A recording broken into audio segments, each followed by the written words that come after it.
본문에는 자녀들 앞에서 실수를 저지른 사람의 이야기가 나옵니다. 그가 바로 노아입니다. 홍수 전에 노아를 소개할 때 노아는 당대의 의인이라고 이야기를 했습니다. 완전한 사람이라고 그랬어요. 그러니까 늘 하나님과 동행하는 사람이었습니다. 그러니까 요즘 말로 이야기하면 늘 하나님께 예배드리고 그리고 하나님과 함께 살아갔던 그러한 사람이라고 할 수 있습니다. 그런데 그런 노아가 오늘 본문에서는 자녀들 앞에서 실수를 저지릅니다. 오늘 이 말씀 통해서 노아가 왜 어떻게 해서 이런 실수를 저지르게 되었는지, 그리고 이런 실수를 우리가 보게 될 때에 어떻게 반응을 해야 되는지 우리 함께 살펴볼 수 있기를 바랍니다. 오늘 말씀을 통해서 우리에게 주시는 교훈을 세 가지로 정리를 좀 해봤습니다. 첫 번째는 영적 긴장감을 놓지 말라라고 하는 말씀입니다. 먼저 노아와 그 아들들 사이에 있었던 그 이야기를 좀 살펴보죠. 20절 말씀입니다. 노아가 농사를 시작하여 포도나무를 심었더니 포도주를 마시고 취하여 그 장막 안에서 벌거벗은지라. 여러분, 노아 홍수 이전의 노아의 모습은 얼마나 멋졌습니까? 얼마나 훌륭했습니까? 그는 의인입니다. 당대의 완전한 자라고 했어요. 그랬던 칭찬받았던 노아가 이제 포도주에 취해서 벌거벗고 술주정을 하고 있습니다. 여러분, 이 사실이 이해가 되십니까? 언뜻 보면 이해하기가 어렵습니다. 그렇게 의인이고 그렇게 완전하게 살았던 그 노아의 삶, 그리고 지금은 이런 행동을 하고 있는 모습이 이게 사실 이렇게 맞아떨어지지 않습니다. 다른 사람도 아니고 노아가 그런 실수를 하다니 이렇게 보면 정말 이해가 되지 않습니다. 오늘 본문에 보니까 노아가 농사를 시작했다고 그래요. 농사를 시작하고 포도나무를 심었어요. 포도나무 심는 것 자체를 가지고 우리가 뭐라고 할 수가 없습니다.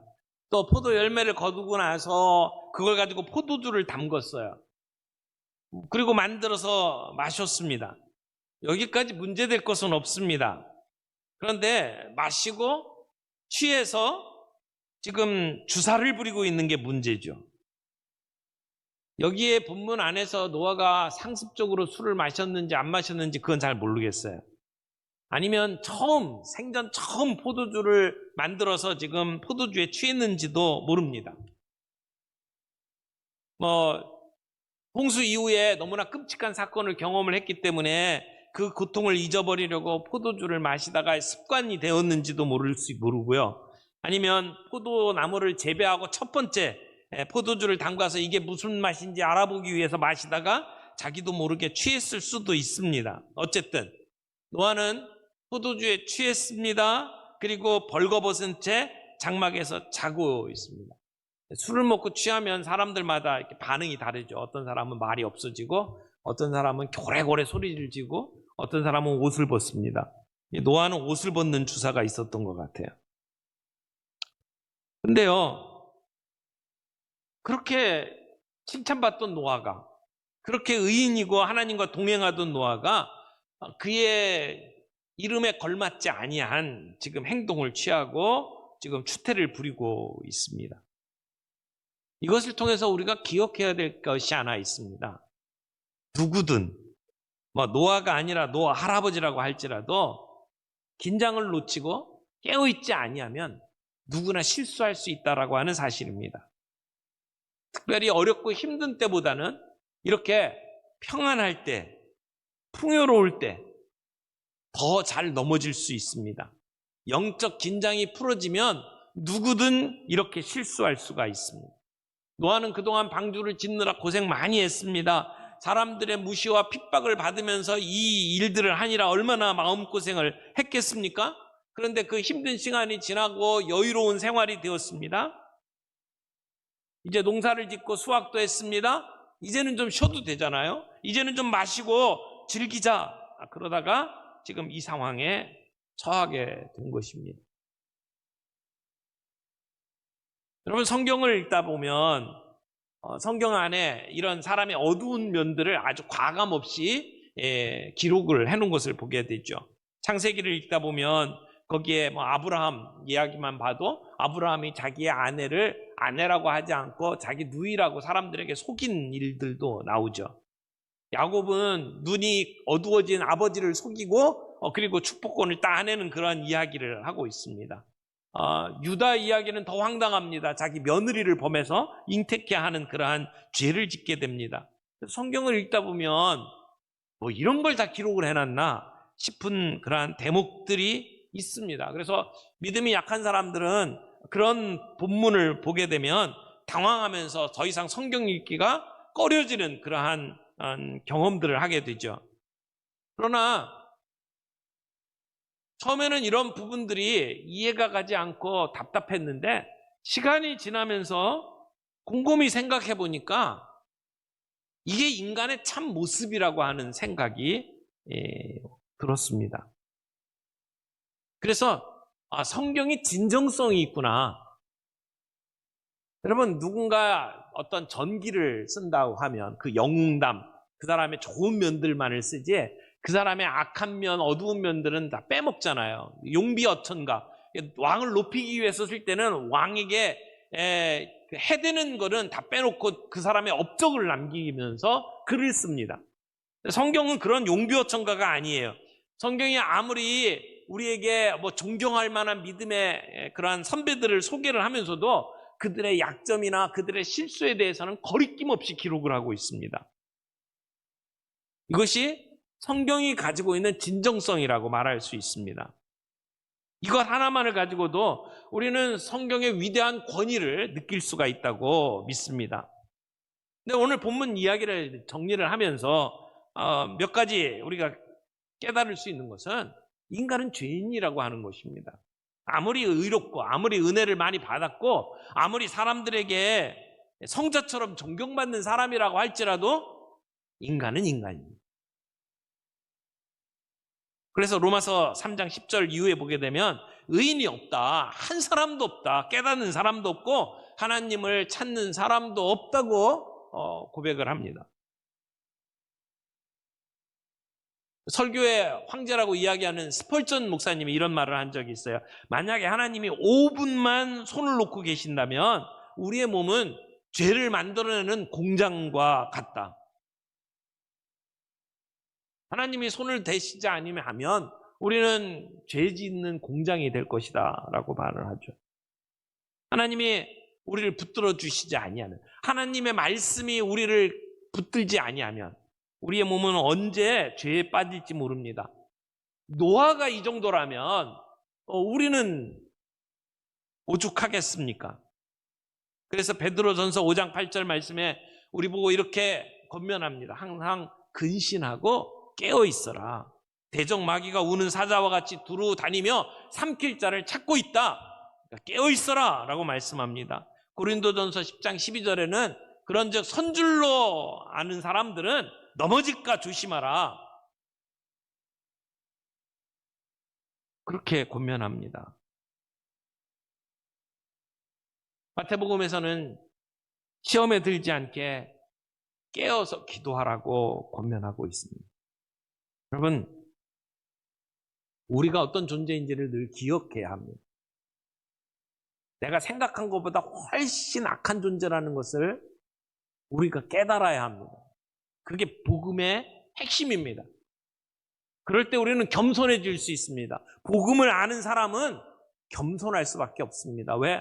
우리가 생각보다 훨씬 악한 존재이기 때문에 우리는 언제든지 넘어질 수 있는 사람이다 라고 하는 것을 우리는 늘 기억하며 겸손하게 살아야 합니다. 동시에 내가 그렇게 존경하고 따랐던 사람도 언제든지 무너질 수 있다라고 하는 사실을 우리는 기억해야만 합니다. 인간이 원래 그런 존재입니다. 갑자기 어디서 튀쳐나온 게 아니고 우리의 내면 속에 있던 그 죄악이 이제서야 드러난 것이죠. 우리 주변에 종종 존경받던 사람들이 무너지는 모습들을 봅니다. 우리는 그런 사람들을 보면 손가락질을 하고 비난합니다. 그렇게 하는 게 쉽지요. 그러나 그런 모습들을 볼 때 나도 그 자리에 그 위치에 그런 상황에서 그럴 수 있다라고 하는 것을 우리는 인정해야만 합니다. 그래서 하나님 앞에 겸손하게 그런 일들을 볼 때 나도 그럴 수 있습니다라고 고백하며 회개하는 것이 필요합니다. 내가 직접 하지 않은 일이라 할지라도 나도 저렇게 될 수 있다라고 하는 것을 생각하면서 주님 앞에 나아가는 것이 필요하죠. 그리고 그들을 위해서 기도하는 것이 마땅하다고 생각을 합니다. 오늘 본문을 보면서 또 한 가지 나누고 싶은 것은 노아가 왜 이런 실수를 했을까요? 저는 노아가 방심했다고 생각을 합니다. 편안하기에, 세상이 조용하기에. 그 이전까지 주변에 있던 사람들이 얼마나 악한 짓을 했습니까? 살인과 강도가 이어지고 서로 비난하고 서로 욕하고 싸우던 시대 속에 노아가 살았습니다. 근데 지금 그 모든 사람들이 없습니다. 조용합니다. 자기들밖에 없는 거예요. 늘 하나님 앞에 예배드리며 경건한 삶을 살려고 애를 쓰는 그러한 삶입니다. 근데 그때가 위험한 때입니다. 모든 게 잘 풀리고 조용할 때, 안전할 때, 어쩌면 그때가 더 위험한지도 모릅니다.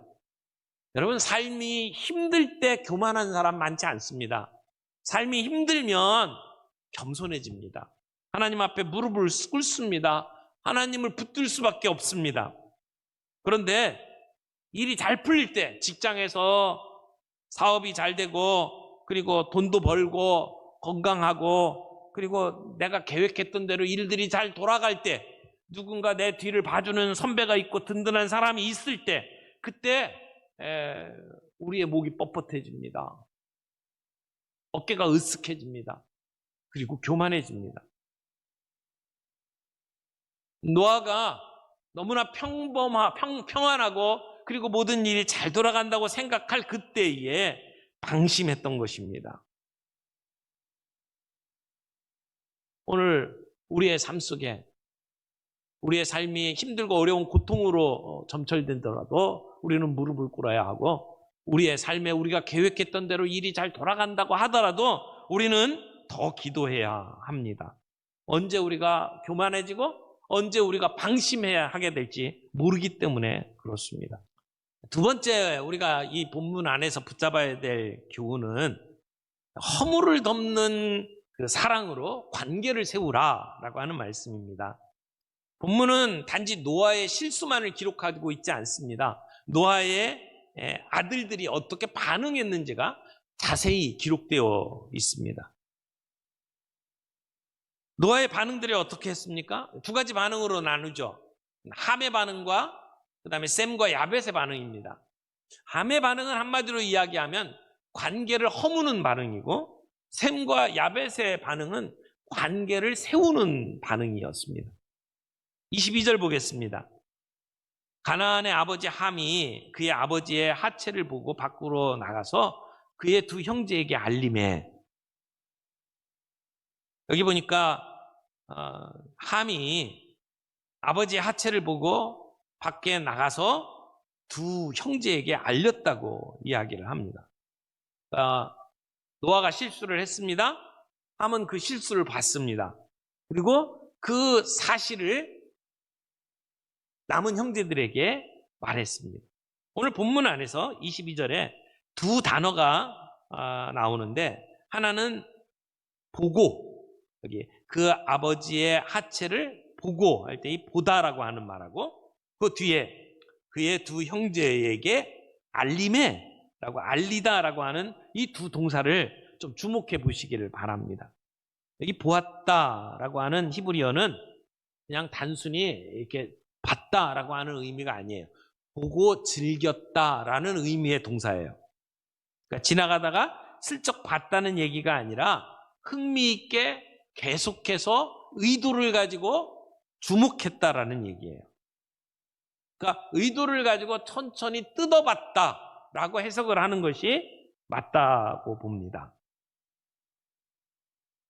왜 함은 그런 상황을 유심히 관심을 가지고 목적을 가지고 지켜보고 있을까요? 함의 태도는 한마디로 이야기해서 이웃의 실수를 즐기는 태도라고 말할 수 있습니다. 이웃이 잘못되는 모습을 보면서 고소해하고 그리고 기분 좋아하는 심보. 사람들마다 다 그런 심보는 어느 정도 갖고 있어요. 고속도로로 이렇게 운전을 하다가 제가 가는 길은 뻥 뚫렸고 상대편이 이렇게 꽉 막혀 있으면 괜히 기분이 좋죠. 그런 심보가 누군지 있죠. 예.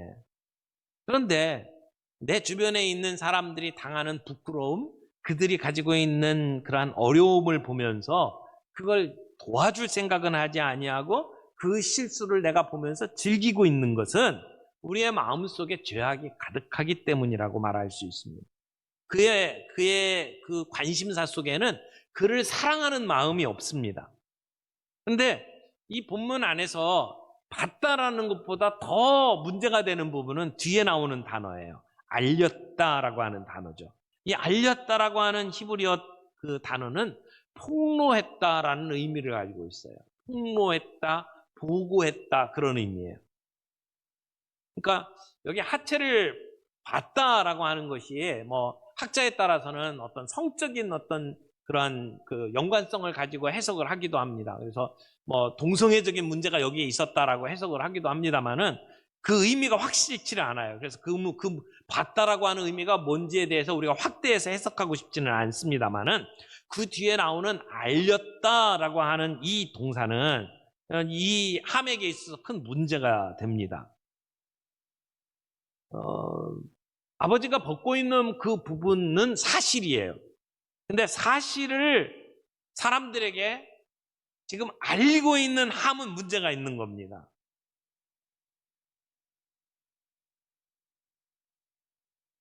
평소에 우리가 우리에게 일어나는 일들을 가지고 하나님 앞에 나아가 고백하고 하나님께 아뢰는 일들이 훈련이 된 사람은 사람들에게 가서 떠벌리지 않습니다. 그런데 하나님께 고백하는 훈련이 안 돼 있는 사람은 사람들에게 떠벌립니다.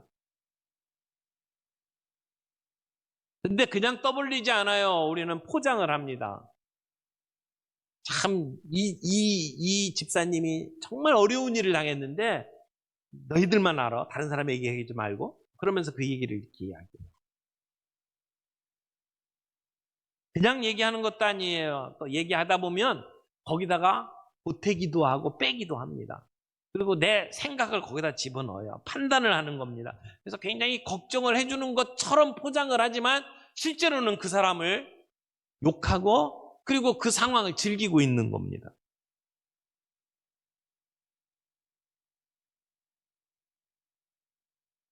함의 모습이 그러한 모습이었다는 것이.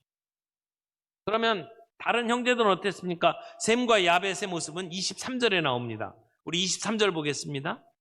셈과 야벳이 옷을 가져다가 그들의 어깨에 메고 뒷걸음쳐 들어가서 그들의 아버지의 하체를 덮었으며 그들의 얼굴을 돌이키고 그들의 아버지의 하체를 보지 아니하였더라. 지금 이 함이 한 일하고 셈과 야벳이 한 일은 아주 대조적입니다. 함은 사실을 알렸습니다. 셈과 야벳은 벌거벗은 아버지를 옷으로 덮어드렸습니다.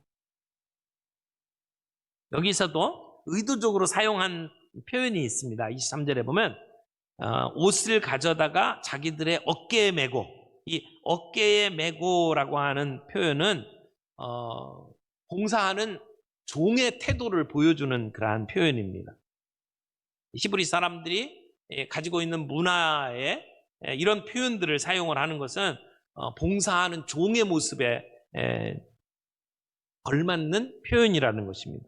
그러니까 아버지가 실수한 것은 사실이지만 이 아들들은 아버지 섬기는 것을 포기하지 않았습니다. 그리고 가서 덮었어요. 셈과 야벳은 아버지의 실수, 아버지의 잘못을 지금 덮어주고 있습니다. 아버지가 실수했지만 그래도 아버지라는 것이죠. 그래서 아버지의 인격을 보호하려고 하는 아들들의 조심스러운 마음이 이 표현 속에 담겨져 있습니다.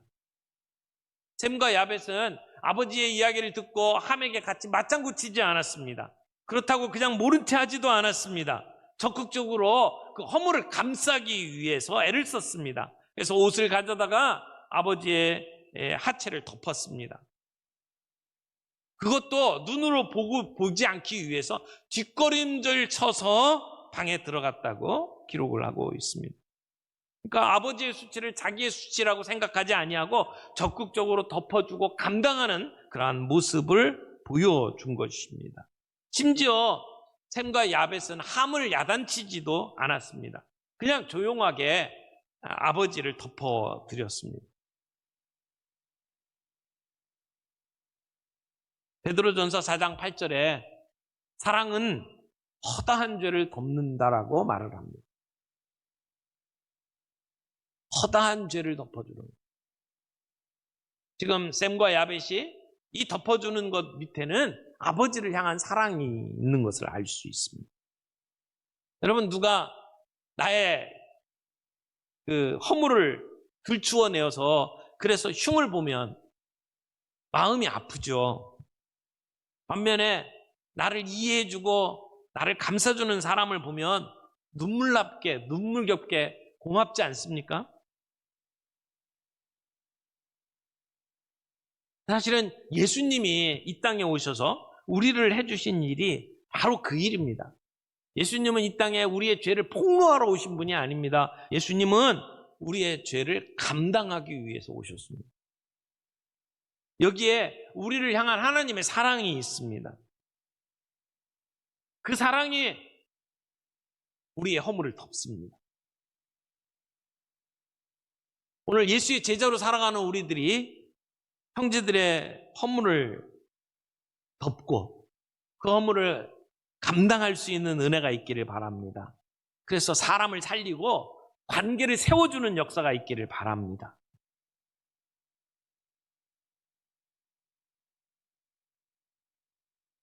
우리가 이런 일들을 늘 일상적으로 경험을 하기 때문에 이게 별게 아닌 것처럼 생각할 수도 있습니다. 그러나 그런 태도와 그런 우리의 습성 때문에 갈등이 생기고 오해가 생기고 싸움이 일어나는 것을 우리는 봅니다. 그러므로 이런 우리의 습성을 우리가 가볍게 여겨서는 안 된다는 것입니다. 세 번째 나누고 싶은 이야기는 죄된 성향을 버리고 은혜 안에서 살아가라 라고 하는 말씀입니다. 오늘 이 말씀을 좀 간단하게 정리하죠. 우리는 모두 죄인입니다. 노아도 죄인인 것을 봅니다. 그래서 우리의 삶 속에 늘 깨어 있어야 한다. 예외가 없다. 때로는 우리가 존경했던 사람들도 이렇게 넘어지는데 그런 일들이 벌어질 때에 나도 그 상황이 되고 나도 그 자리에 있었다면 넘어질 수 있다라고 하는 생각을 하면서 겸손하게 회개하는 것이 필요하겠다라고 하는 말씀을 드렸고, 우리들의 삶 속에 우리가 평안할 때, 우리가 일들이 잘 될 때, 그때 영적 긴장을 풀지 말자. 그때 더 각성하자. 그때 더 엎드려 기도하자라고 하는 말씀을 드렸습니다. 또 우리가 다른 사람들의 허물을 사람들에게 알리고자 하는 우리 안에 있는 악한 생각과 싸워서 이기자. 다른 사람들이 당하는 어려움, 그러한 수치들을 볼 때에 그 실수를 즐기는 그러한 모습을 우리들이 갖고 있는 것은 우리 안에 악이 있기 때문이다라고 하는 것을 말씀을 드렸어요. 그래서 우리가 그런 문제들이 있을 때 하나님 앞에 나아가 고백하자. 사람들 앞에 떠들지 말자. 사람들에게 마치 그들을 위해서 이야기해 주는 것처럼 우리가 포장하고 그러면서 그들을 헐뜯고 그들을 비난하는 그러한 자리에 서지 말자라고 하는 부분도 우리들이 함께 생각해 볼 수 있었습니다. 또 하나, 셈과 야벳을 통해서 우리는 예수 그리스도의 모습을 보았습니다. 우리는 모두 인간입니다. 우리 안에 죄가 있는 인간입니다. 우리의 부모도, 우리가 믿고 따르는 어떤 그런 선생님들도 또는 목회자도 사람입니다. 우리가 그런 사람들의 실수를 볼 때에 허물을 폭로하기보다는 덮어주는 자리에 설 수 있는, 그래서 복받은 자로 우리의 관계 속에 우리가 서로 사랑하고 서로 세워주는 아름다운 인생으로 살아갈 수 있는 저와 여러분들이 되기를 바랍니다.